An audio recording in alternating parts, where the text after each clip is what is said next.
pace was too swift, too light, too soon, carrying me to whatever torment and misery awaited. I didn't dare look back at the cottage. We entered the line of trees. Darkness beckoned beyond, but the white mare was patiently waiting, unbound, beside a tree, her coat like fresh snow in the moonlight. She only lowered her head, as if in respect of all things, as the beast lumbered up to her.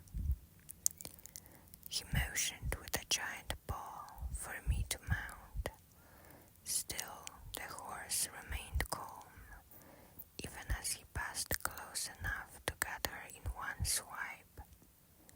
It had been years since I'd ridden, and I'd only ridden a pony at that, but I savored the warmth of the horse against my half-frozen body as I climbed into the saddle and she set into a walk.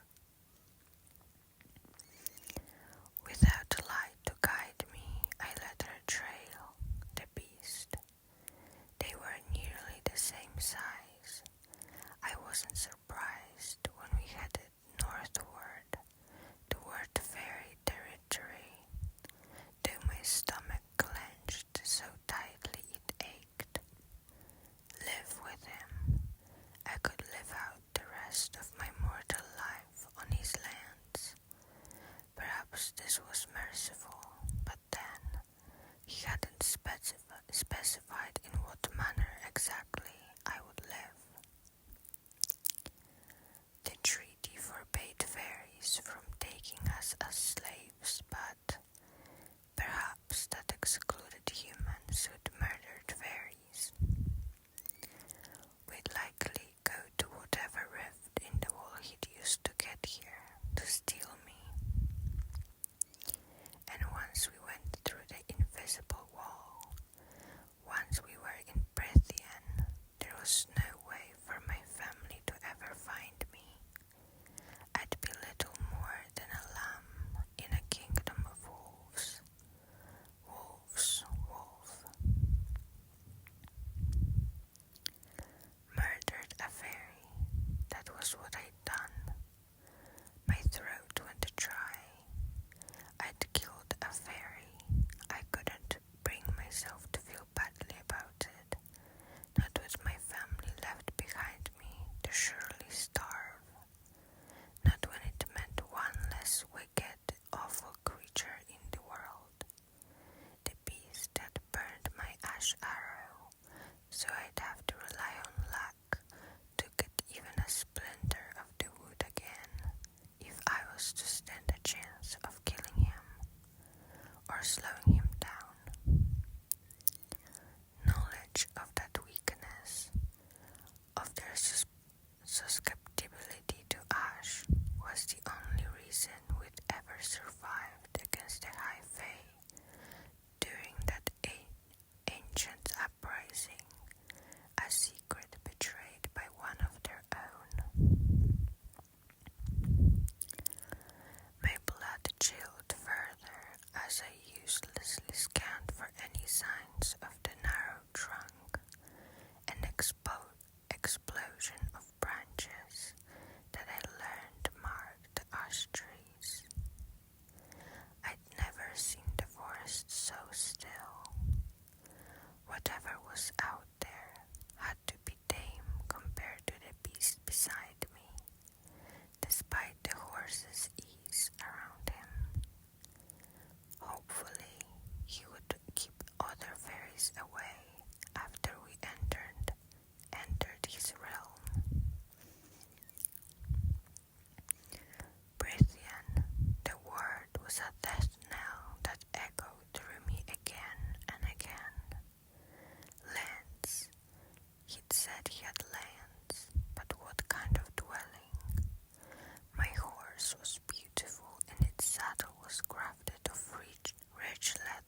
the specifics of what the lives of fairies or high fae were like. Never heard much about anything other than their deadly abilities and appetites. I clenched the reins to keep my hands from shaking. There were few first-hand accounts of Prythian itself. The mortals who went over the wall, either willingly as tributes from the children of the blessed, or stolen, never came back. I'd learned most of the legends from villagers, though my father had occasionally offered up a milder tale or two on the nights he made an attempt to remember we existed. As far as we knew, the High Fae still governed the northern parts of our world. From our enormous island over the narrow sea separating us from the massive continent, across depthless fjords and frozen wastelands and sand-blasted deserts, all the way to the great ocean on the other side.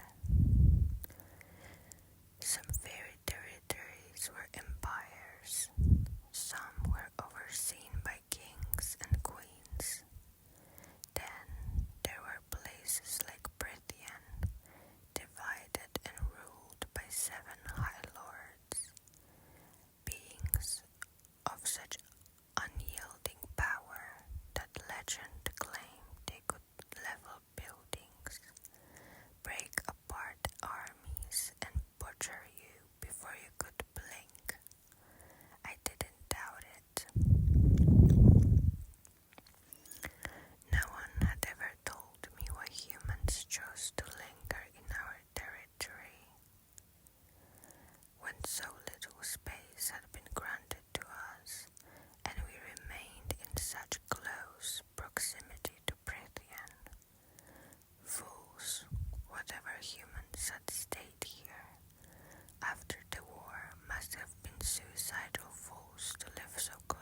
southernmost border of Brithian.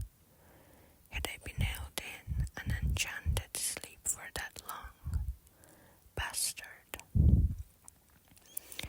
The gate swung open without porter or sentry.